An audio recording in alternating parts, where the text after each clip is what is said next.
Ooh, looks pretty good.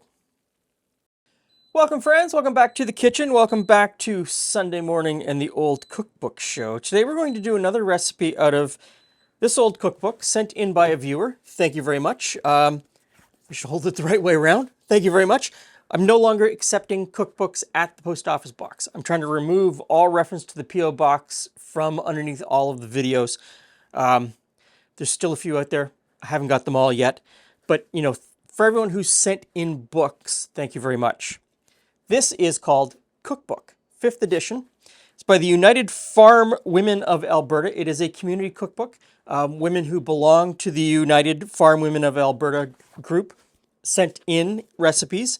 First published in 1928, and then there were 5 editions up until this one, published in 1946.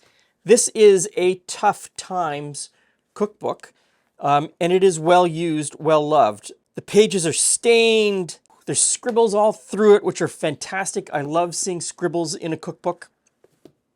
I love seeing that someone made the recipes and then took notes on what the recipes were.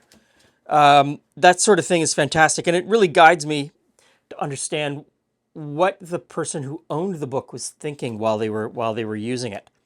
So I've got a frying pan on the go here on the heat, fairly high heat. We are going to fry off a little bit of beef, and we're going to make something today called a Conkeedoodle. I have to admit I am making this solely for the name. I have never heard this dish called Conkeedoodle before, and I mean the dish itself isn't a stretch. My mother made something very similar to this, minus the beef. But it is the kind of dish where it's probably known by multiple names in multiple different places with slight variations on this. And seeing as this is hard times, it's a very simple dish. So it says to brown off in some fat, some onion, and some beef. I'm going to put some beef in here first. We're only supposed to cook the beef halfway. So what I'm looking at is a quick browning in some bacon fat. Use the fat of your choice. During this time period when this book was written, the expectation was that you were probably saving fat from your Sunday roast or from your cooking in other parts of the week. So it could be pork fat, lard, it could be beef fat, it could be bacon fat. You know, my grandmother had 3 or 4 cans of fat on the go in the kitchen at any given time. And I've got, you know, multiple things of fat on the go in my kitchen at any given time. You know, this is some beef fat that I've got saved, and I could have used it here, definitely, but, you know, bacon fat. Now, the recipe says to use macaroni or spaghetti, so I have some elbow macaroni here. I took 2 cups of macaroni, dry macaroni, and then I boiled it al dente, and I've just got that set aside there. And what I'm going to do is, as I brown the beef, I'm going to take it out of the pan, and since this all gets combined later, I'm just going to put it in with the macaroni for now, and try not to use as many dishes. And we'll toss the rest of the beef into the pan. So the recipe says to use a round steak and cut it up fine.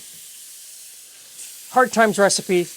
This is the perfect place to use the cheapest cuts of beef, the toughest cuts of beef, because after we brown this, it's going to go in the oven for an hour and braise in tomatoes. So you can use a really tough cut of beef. And so I used the cheapest beef that I could find at the grocery store this morning. And it had a 30% off sticker on top of being really cheap beef. And that's what I'm using here. So this comes out to be a relatively inexpensive meal, even in 2025. So I've got some chopped up onions. Those are going to go in next. The recipe calls for a can of tomatoes, and I'm going to use a stewed tomato in this dish. In this time period, rural Alberta, a can of tomatoes would not have meant necessarily a store-bought can of tomatoes. They would have been home canned tomatoes more than likely. My grandmother and my mother, Julie and I, We can tomatoes at the end of the year. And when we can tomatoes, it's not just tomato, it's always tomato and stewed together with some onion, some celery, sometimes some green pepper, salt, pepper, and it's a little bit of spicing sometimes. And that's what we would always use in this. And I have to imagine that in the 1940s, 1930s, 1920s, when this book was being published in Alberta, it would have been much the same, and each family would have used their own home canned tomatoes with their own flavor profile. So if you can get a stewed tomato at the grocery store, I would use that because there is no other flavoring in this. It doesn't call for salt, doesn't call for pepper, doesn't call for anything. So all of the flavor is coming from the beef, the onions, or the tomatoes. So a little bit of extra help on this front I think would be fantastic. The onions are looking really good here. By frying the beef first in the bottom of the pan, we built up some really good fond. And as the onions have sauteed, they've pulled that fond up off the bottom. And we've got some really good flavor going on here. And the rest of the recipe is just to combine everything. I mean, there's no method given here. I imagine that most people would do like I'm doing. I've got a cast iron pan that will go directly into the oven. Everything cooked in this and thrown in. Could have been done in a Dutch oven. Everybody would have had one, a cast iron Dutch oven. But definitely you could move this all to a casserole dish if you had to. Okay, so back in with the beef and the macaroni.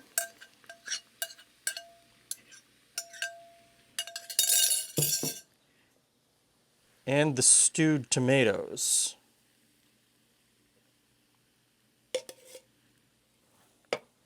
And we'll give that a stir and get it all mixed up. In 2025, things aren't maybe as dire as they were in the time period when this book was written. Everybody's taste is going to be a little bit different. I would definitely taste this before you put it in the oven. Add some salt and pepper for sure, just to bring up some of the other flavors. I'd put in a dollop of Marmite to kind of beef up the beef flavor, definitely. There's a whole bunch of different ways that you can go with flavoring with this. But for the time being, it's going to go to the oven for about an hour. Now, it doesn't say anything about a lid. But I'm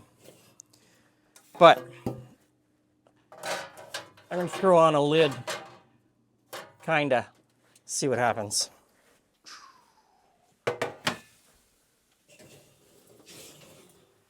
Hey, Glenn, let me help you with that. Thank you. No problem. Hi, friends. What do I... Might be a spoon, might be a fork. Well, I'll bring them both. There we go. I am ready. Got a serving spoon, and it is hot from the oven. I can see that.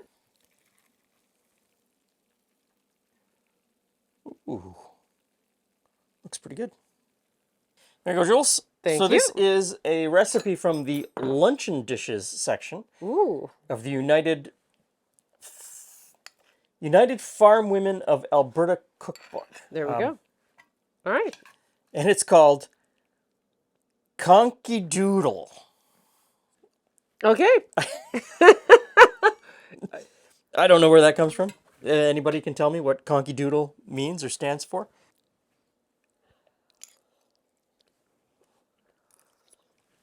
Careful, the tomato's probably super hot. Okay, pretty much what I expected. A great base, but very bland. A bit more onion would be good. Yeah, so there's 3 onions in there, maybe a little bit more, some other spices, maybe some other herbs. Play with it to bring the flavors out that you like, because this is a pretty clean palette. This is a pretty clean palette. It's like everything. You could throw in some jerk sauce. You could throw in like all sorts of things in lieu of pork instead of beef or chicken instead of beef and jerk sauce. That would be amazing, wouldn't it? Or green sauce, or like just name whatever you like. Whatever you like. My mom would love it though. It's very I mean, I can see this on my grandmother's table. Yeah. Definitely on my grandmother's table. There's so many ways to go with this. Rotel and green chilies. I think that's been your go-to for a while now. Just throw in a can of Rotel. It'll be great. But it's something meant to use cheaper cuts of beef. I think probably in this time period, the most expensive item here would have been the macaroni. Because you would grow your own onions. You would grow and can your own tomatoes. You could probably you would either have your own beef that you raised or trade with people around you. So here's the other interesting part to this, and this part that we all may also be missing. Not a time when I lived. Don't really know what it means to have a luncheon dish. Maybe it goes with something that has a different flavor that it complements in a different way. Maybe. It could be. I mean, there's some interesting other recipes in the luncheon dishes section. Wash day dish. Yes. I mean, assume it's easy to prepare that because you'd be busy on wash day. So this is quick, this is easy, this is inexpensive, and this is a clean slate to add your own spicing and herbs. A great starting point. Thanks for stopping by. See you again soon.